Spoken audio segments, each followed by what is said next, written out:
오늘은 마가복음 16장 1절로 20절의 말씀을 보시고 부활의 주님을 만나야 합니다. 부활의 주님을 만나야 합니다. 라는 제목으로 말씀을 나누겠습니다. 오늘 말씀을 나누기에 앞서 이 이야기를 나누고 말씀에 들어가고 싶습니다. 새벽이라 몽롱하실 수도 있을 것 같아 답을 먼저 알려드리겠습니다. 성도님들께서는 제가 말씀을 드리면 그냥 아멘 하시면 되겠습니다. 그럼 말씀을 드리겠습니다. 우리 주님께서는 죽음에서 부활하셨습니다. 아멘. 한 번 더요. 우리 주님께서는 죽음에서 부활하셨습니다. 아멘. 그렇습니다. 우리 주 예수 그리스도께서는 사망 가운데서 부활하신 있을 수 없는 일을 이루신 분이십니다. 이 사실을 우리가 교회에서 너무나 자연스럽게 말하곤 하지만 죽음에서 다시 살아온다는 것은 자연의 법칙 내에서 있을 수 없는 일이지요. 그러나 우리 주님께서는 사망의 권세를 완전히 이기시고 죽음으로부터 돌아오신 부활하신 우리 주님이십니다. 오늘 말씀을 나누시고 기도하시면서 이 부활의 주님을 다시 만나는 경험을 하시는 우리 성도님들이 되시길 간절히 소망합니다. 오늘 본문의 말씀은 전에 7 귀신 들렸다가 주님께서 귀신을 쫓아내 주셔서 제자가 된 막달라 마리아와 야고보의 어머니 마리아, 두 마리아, 그리고 또 살로메의 시점에서 시작됩니다. 두 여자는 십자가에 못 박혀 돌아가신 주님의 시체에 발라드리기 위한 향료를 사가지고 우리 주님의 무덤으로 향하게 되지요. 그렇게 무덤으로 발걸음을 향하면서 유대인의 장례 문화로 인해 우리 주님의 시체가 동굴에 안장되었을 것인데 그 무덤 입구가 큰 돌덩이로 막혀져 있을 것과 그것을 누가 치워줄 것인가를 걱정하게 되면서 무덤으로 향하게 됩니다. 그런데 걱정과 함께 무덤에 도달하여 보니 웬일인지 무덤을 막고 있던 커다란 돌덩이는 굴려져 입구가 열려 있었고 무덤 안에는 흰 옷을 입은 남자가 앉아 있었습니다. 그 남자는 여자들에게 놀라지 말라라고 말하며 이렇게 이야기합니다. 우리 6절과 7절의 말씀을 함께 읽으시겠습니다. 6절과 7절의 말씀을 함께 읽으시겠습니다. 청년이 이르되 놀라지 말라. 너희가 십자가에 못 박히신 나사렛 예수를 찾는구나. 그가 살아나셨고 여기 계시지 아니하니라. 보라, 그를 두었던 곳이니라. 가서 그의 제자들과 베드로에게 이르기를 예수께서 너희보다 먼저 갈릴리로 가시나니 전에 너희에게 말씀하신 대로 너희가 거기서 배우리라 하라 하는지라. 아멘. 하나님께서 보내셨던 천사 그 청년은 이야기합니다. 너희가 십자가에 못 박히셨던 예수 그리스도를 찾는구나. 그렇지만 그는 여기에 없다.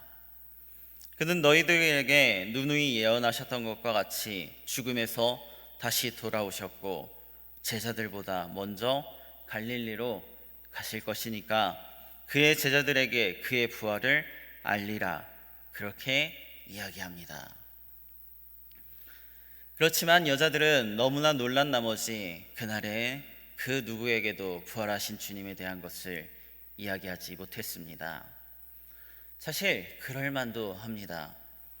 인간은 그 누구도 죽음에서 돌아올 수 없고 주님께서 십자가에 그렇게 비참하게 매달려 아버지께서 자신을 버리시느냐는 비참한 외침과 함께 돌아가시는 죽음의 모습도 함께 보았지 않았겠습니까?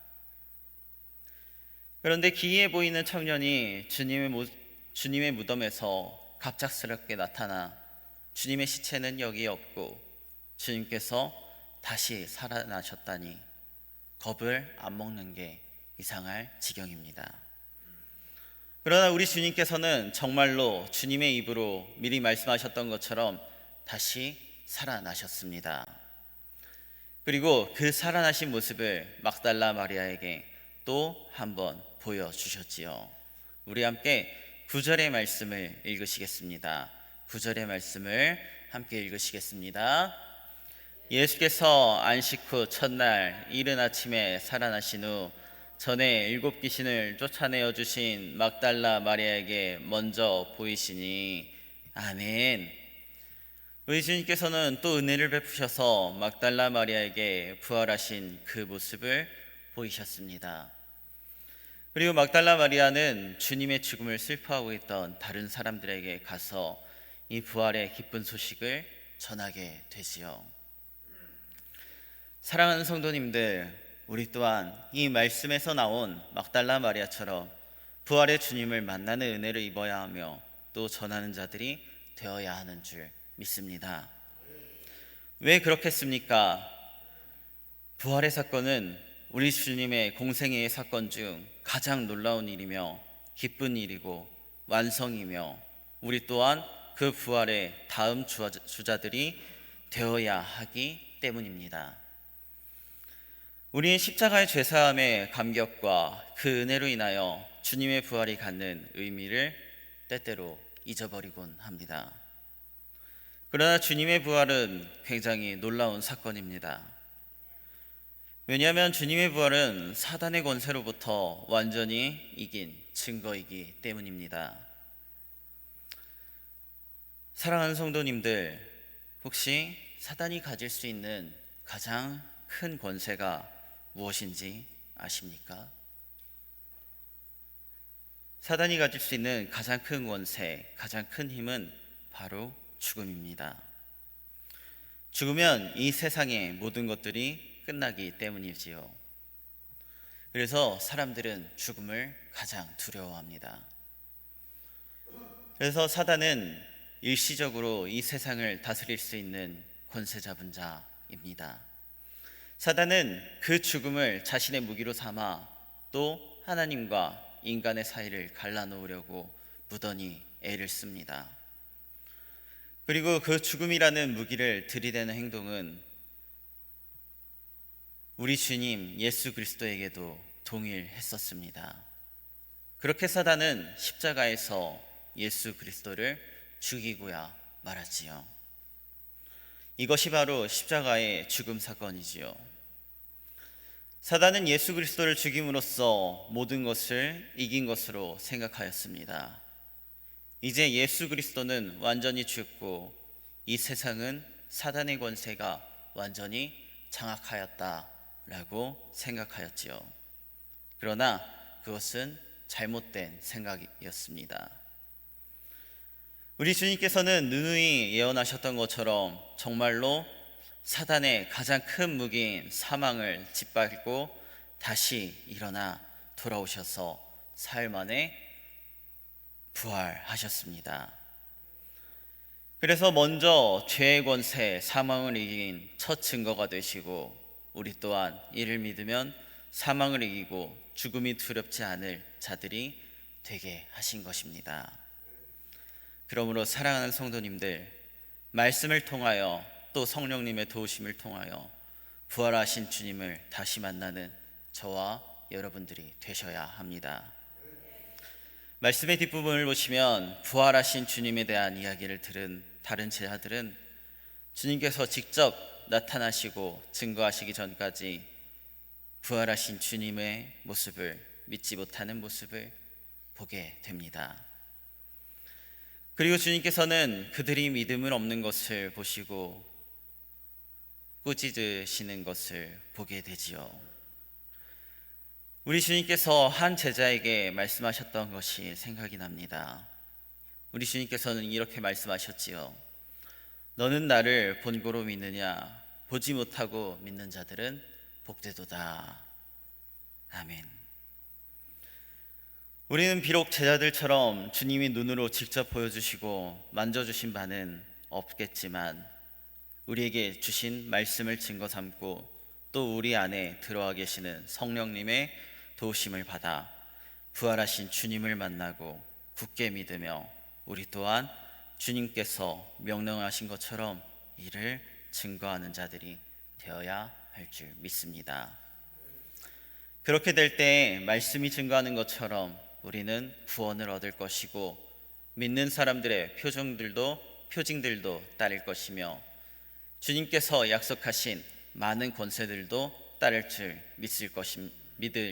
믿습니다. 이를 체험하시고 사시는 복된 우리 강경제일교회 모든 성도님들이 되시길 소망합니다. 기도하겠습니다. 오늘 또 우리에게 부활의 주님을 알려주신 하나님, 참 감사합니다. 믿음 생활을 한다고 하면서도 우리들이 혹시 부활하신 주님을 온전히 믿지 못한 건 아니었습니까? 혹시나 그랬다면 이 시간 말씀과 성령님의 은혜를 통하여 부활하신 주님을 다시 한번 만나게 하시고 죄와 죽음을 이기고 부활 신앙을 영위하며 체험하며 살아가는 복된 성도들이 되게 하옵소서. 또한 오늘 하루를 살면서 저희들이 능력 있는 그리스도인들이 되길 원합니다. 죄에 끌려다니지 않게 하옵시고 주님께서 주시는 능력을 힘입어 세상 가운데서 주님의 향기를 풍기며 살아가게 하옵소서. 또 우리 사랑하는 담임 목사님 출타 중에 계십니다. 어디에 있든지 주님의 의로운 오른손으로 지켜주시고 이번 수양회로 인하여 큰 시험과 더더욱 주님께서 함께 하심으로 인한 회복을 경험하고 돌아오게 하옵소서. 예수님의 이름으로 기도드립니다. 아멘.